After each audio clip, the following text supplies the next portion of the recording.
de normas del ordenamiento jurídico tal cual él lo concebía, porque empezaron a aparecer algunas grietas importantes dentro de su visión, y que muchas de esas no surgieron de afuera, de los que tiraban piedras, digamos, del exterior, sino que surgieron desde el mismo positivismo. Los mismos autores positivistas comenzaron a entender que algunos criterios no eran demasiado concretos y precisos y que tenían otro tipo de posibles resoluciones.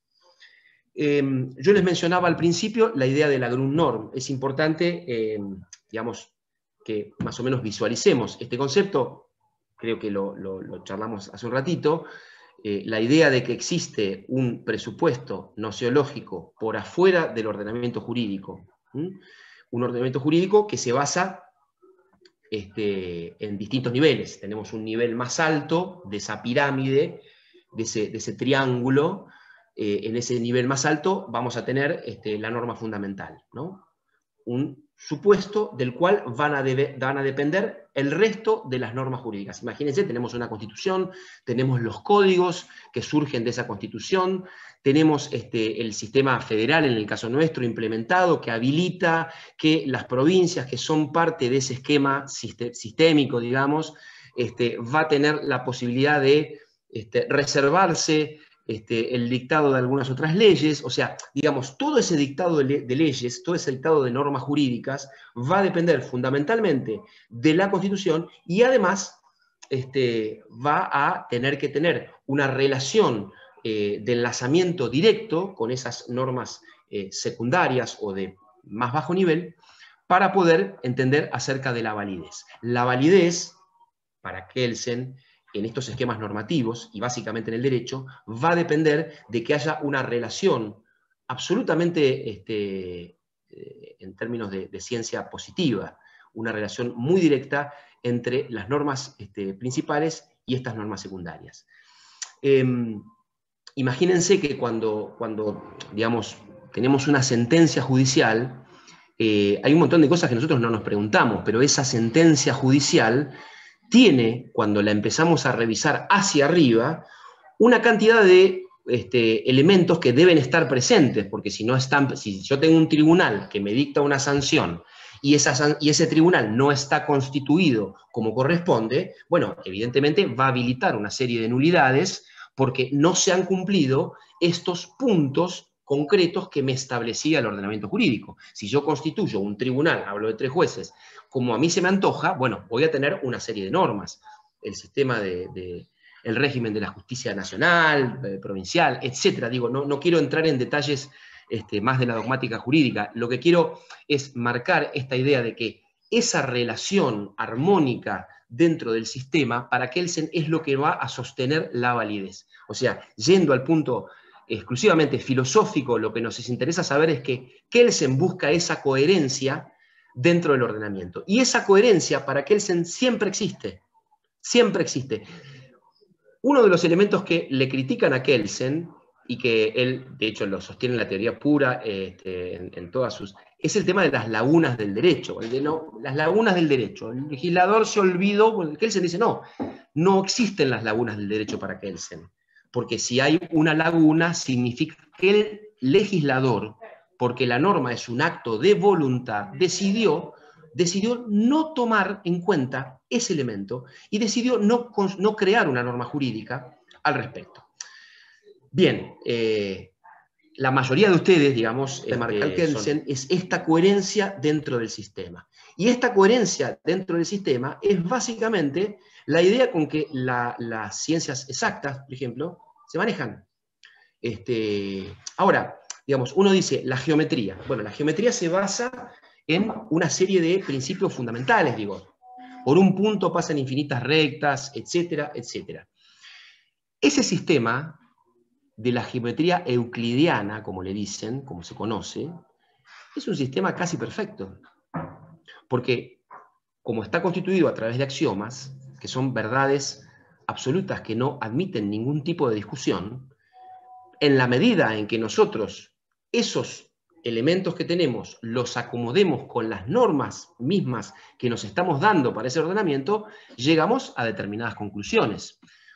Cuando aparece el fenómeno de la geometría no euclidiana, que eran unos tipos que se les ocurrió armar una geometría totalmente diferente, partiendo de axiomas totalmente diferentes, y con la que también se podía alimentar a un arquitecto, la veo a Claudia por ahí, su marido que es arquitecto, podían, ahí está Gustavo, a partir de la geometría no euclidiana, que no respetaba los principios de la geometría tradicional, también se podía llegar a construir exactamente los mismos edificios o las mismas construcciones que con la geometría euclidiana.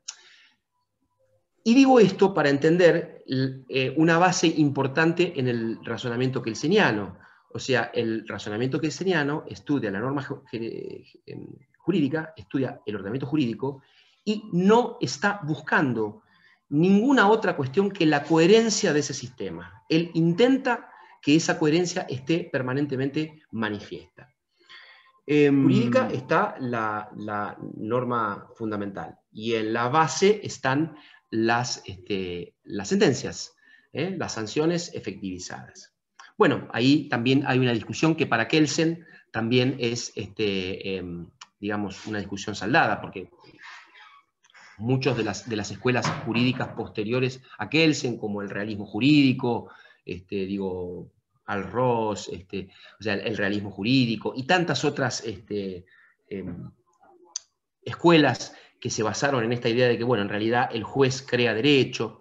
Estos conceptos para Kelsen no existen, porque en realidad el juez, cuando está sancionando, lo único que está haciendo es poner en funcionamiento el ordenamiento jurídico, ¿sí? Entonces, para él, el sistema cierra perfectamente, porque el juez digamos, que dicta una resolución, lo que está haciendo es utilizando normas que están, para situarlo, digamos, físicamente, por encima de él, ¿sí? Porque hay una norma que lo habilitó a ser juez, hay otra norma que lo habilitó a funcionar en tal horario, hay otra norma que lo habilitó a tomar ese tema de determinada materia, hay otra, es decir, el juez no estaría creando derecho, sino que lo que estaría haciendo es poniendo en funcionamiento ese sistema. Y me quiero quedar con esta idea. Es, digamos, cómo él, y esto también lo dijo Cristian al principio de la charla, cómo él viene a deconstruir un esquema de pensamiento en el derecho que estaba absolutamente instalado en la sociedad y en el pensamiento de nuestra civilización, ¿sí? Él desmonta el iusnaturalismo, además de la teoría pura, tiene varios textos donde se dedica fundamentalmente a atacar al iusnaturalismo. Lo hace trizas, realmente lo hace trizas. Lo hace trizas en términos académicos. Kelsen era un gran académico y no era un gran provocador. Era provocador por sus ideas. Por eso siempre nos pareció la necesidad de que, si bien esto es conocido por muchos de nosotros, nos parecía que era importante que viéramos a Kelsen, porque las teorías críticas, por eso se las denomina teorías críticas postpositivistas. El nombre académico es teorías críticas postpositivistas. Todas las teorías críticas postpositivistas básicamente han tomado a Kelsen, han tomado el modelo de Kelsen y sobre él han generado gran cantidad de críticas, ¿no? O sea, el hecho de volver a incorporar a la ética.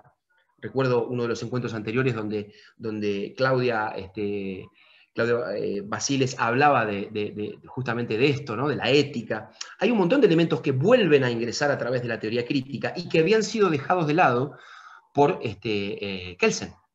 Habían sido dejados de lado, habían sido corridos por metafísicos. La discusión acerca del poder que Kelsen de una u otra manera empieza a esbozar, aunque él no puede permitírselo porque es un positivista, está condicionado por su entorno filosófico, él no puede ir a este tema, ¿no? Además es un socialdemócrata. Pero empiezan a aparecer un montón de cuestiones que naturalmente nos permiten llegar al punto del poder. La discusión sobre el tema de la ideología, que también la introduce Kelsen. Kelsen debate en sus textos con Marx, por ejemplo, y les aseguro que no tiene nada que ver Kelsen con el marxismo. Sin embargo, debate en sus temas con Marx. Debate con Carl Schmitt. No sé si está el amigo constitucionalista Farinati, Cristian, que, bueno, desde la teoría crítica como que el derecho es una técnica social una práctica social específica. Kelsen dice, es una técnica social. Es una técnica social. El derecho es una técnica social. No es otra cosa que una técnica social. No es ni lo justo, ni la justicia llevada a los hombres. Dice, es una técnica social. Es una técnica social que permite que se articulen las conductas dentro de la sociedad. Esta visión instrumentalista, que la podemos criticar por izquierda, por un montón de cosas, básicamente nos permite decir, bueno, a ver, el acto ilícito es algo que el legislador dijo que es ilícito, pero no necesariamente va a ser ilícito en otra situación. Y además, Kelsen da pie a un concepto, por eso decía, introduce el tema, abre la posibilidad de discusión del poder. Kelsen da pie a que, imagínense, el sistema jurídico de la Unión Soviética, el sistema jurídico de la Alemania nazi, ¿no? El sistema jurídico del franquismo en España, el sistema jurídico de el franquismo en España, dije, sí, bien, el sistema jurídico de cada tipo de país que nosotros veamos como totalitario, ¿sí? O sistemas jurídicos que no los consideramos totalitarios, digo, ¿no? El constitucionalismo posterior a Franco, la monarquía constitucional. Disculpame, Osvaldo, que te interrumpa, o el Commonwealth, o el derecho anglosajón, que él terminó cayendo dando clases ahí, ¿no? Digo. Sí, pobre, se tuvo que ir para allá. Pero tuvo algunos problemas políticos, Kelsen. Kelsen, Kelsen fue funcionario de gobierno y estuvo nada más ni nada menos que en el Tribunal Constitucional más. Yo estoy nombrando sistemas que podemos denominar totalitarios, sistemas que podemos denominar sistemas de centro, de izquierda, derecha. Kelsen dice, cuando estudiamos el derecho, estudiamos un esquema que está más allá de la ideología política. Nosotros podemos hablar hoy de, imagínense, la Argentina, están en las calles llenas de policías bonaerenses, así que por ahí deciden que, como quieren entrar a la Quinta de Olivos, entran y después entran a la Casa Rosada y se arma un nuevo país con nuevas normas. Ese planteo que parece risueño o intenta ser risueño, no sé si es muy gracioso, más vale da miedo, es lo que Kelsen entiende que el cambio de la Grundnorm, el cambio de la norma fundamental que está arriba, no adentro del sistema jurídico, sino que está afuera, el cambio de la Grundnorm, aquello de obedezcan la Constitución, se puede cambiar de un día para el otro. En la Argentina, 24 de marzo de 1976, estábamos en un sistema que decía hay que obedecer a la Constitución, y al otro día, a la mañana del día siguiente, estábamos aceptando a pie juntillas los preceptos del estatuto del proceso de reorganización nacional. Entonces, ¿era derecho eso? No, porque no es justo. Y él se dice, sí, es derecho, es un sistema jurídico, con otros presupuestos, y a partir de esos presupuestos, nosotros, porque digo, en el sistema de la dictadura militar funcionaron todos los poderes del Estado, y funcionaron de otra manera, ¿no? O sea, estaba la Cámara de Asociamiento Legislativo, el Poder Judicial seguía funcionando con un sistema de elección de magistrados distinto, había algunos derechos constitucionales que estaban respetados y otros no, digo, o sea, funcionaban los tribunales. Entonces, no importa, digamos, el posicionamiento de Kelsen político ni ideológico, digo, ver de esa manera y analizar e investigar el funcionamiento del Estado y de las normas jurídicas de un Estado con la mirada de Kelsen nos permitió empezar a ver cómo funcionaba eso y empezar a, digamos, enriqueció la mirada crítica sobre el funcionamiento del derecho. Creo que esto es una de las cosas más llamativas de Kelsen, ¿no? Una de las cosas más llamativas. Y sí, te contesto las dos preguntas, por lo menos desde lo que entiendo, ¿no? Con respecto a que siempre hay algo, y el ser humano siempre necesita algo. Digo, o sea, como tomando un mate te diría, y siempre necesitamos que haya algo. Me parece que la diferencia central entre la visión de los positivistas, particularmente Kelsen, que es un positivista, pero que tiene sus vueltas, ¿viste? La diferencia está dada en que cuando uno habla, él hace la diferencia entre la Grundnorm, que es ese presupuesto nociológico, o después llama ficción epistemológica, que es como decir, bueno, por eso yo cité a Weinger, es un austríaco. El tipo decía, hagamos como si yo soy el amo y vos sos el esclavo y tenés que hacerme esto, tenés que ir allá. Eso es la teoría del como si. ¿Para qué? Dice Weinger, porque a partir de esa ficción epistemológica yo voy a ver si puedo explicar cómo funciona la sociedad. Esto no lo inventó Weinger ni lo inventó Kant. Weber decía más o menos lo mismo. Weber hablaba de los modelos. Weber decía, bueno, a ver, vamos a agarrar un modelo. El modelo es la sociedad o un concepto o una categoría determinada del estudio de la sociedad. Hagamos un modelo como una maqueta que hace, digamos, el músico que prepara la maqueta para después hacer su obra, o el pintor, o los bocetos no me acuerdo, el storyboard de los cineastas. O sea, hagamos una maqueta. Después esa maqueta la vamos a ir acercando a la realidad, y a partir de que esa maqueta va resistiendo o no va resistiendo, como decía Popper con el concepto de falsabilidad, yo tengo una teoría, la someto a todas las críticas, si resiste, es buena. ¿Sí? Esta es la idea. Entonces, eso es el concepto nociológico o el elemento de conocimiento por el cual yo digo, a la Constitución hay que obedecerla. Ese concepto está fuera de la pirámide de Kelsen, está afuera, está en la punta, pero afuera. Lo que está dentro es la primera Constitución histórica. Cuando cambia la Grundnorm, cambia la primera Constitución histórica de ese ordenamiento. Cuando se pasa del proceso, cuando se pasa de la Constitución del 53 cuando se pasa de la Constitución del 49 y se la deja sin efecto, o cuando se pasa de la del 53 a la del proceso de reorganización nacional, lo que cambia es el presupuesto nociológico o el presupuesto de conocimiento. Yo digo, a ver, no le obedezcamos más a esto, vamos a obedecerle a otra cosa. En ese vamos a obedecerle a otra cosa se juega el fenómeno del poder, que es lo que los positivistas dejan de lado. Los positivistas dejan de lado el poder, no lo toman en cuenta. Para ellos hay una cuestión instrumental, básicamente, para determinar. Es una cuestión instrumental. Vamos a ver si el lenguaje, la lógica deóntica determinó bien el lenguaje de la norma y de la sanción de tal. En eso se basan. Pero, digamos, Kelsen no pone afuera el poder divino, ni pone afuera la revelación, ni pone afuera las matemáticas como Grocio y todos estos naturalistas que decían que, el mismo Hobbes decía esto, nosotros a partir de la matemática, en el libro abierto de la naturaleza, vamos a descubrir lo que Dios quiso para nosotros. No, eso no hace Kelsen. Lo que Kelsen dice, hay un presupuesto que está afuera, es un presupuesto que utiliza el científico para determinar esta cuestión. Ese entiendo que es una diferencia, digamos, central con, por ejemplo, el iusnaturalismo de matriz religiosa. Es solamente, el iusnaturalismo no es solamente una matriz que se aplica al derecho.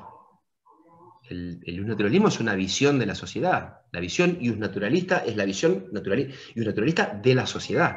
La visión del derecho natural es la visión de la sociedad, que nosotros la aplicamos en el derecho, pero en realidad es una misma visión que se aplica en la sociología, que se aplica en la filosofía, que se aplica en cada uno de los campos de las ciencias humanas. La matriz iusnaturalista, esa matriz antigua que explicaba al mundo anterior a la Revolución Francesa, empieza a hacer agua por un montón de lugares. En el derecho particularmente, Kelsen es el encargado de ejecutarla, definitivamente. Por eso el iusnaturalismo post-kelseniano es más vivo y empieza a sondear otras cuestiones que Kelsen soslaya o deja de lado.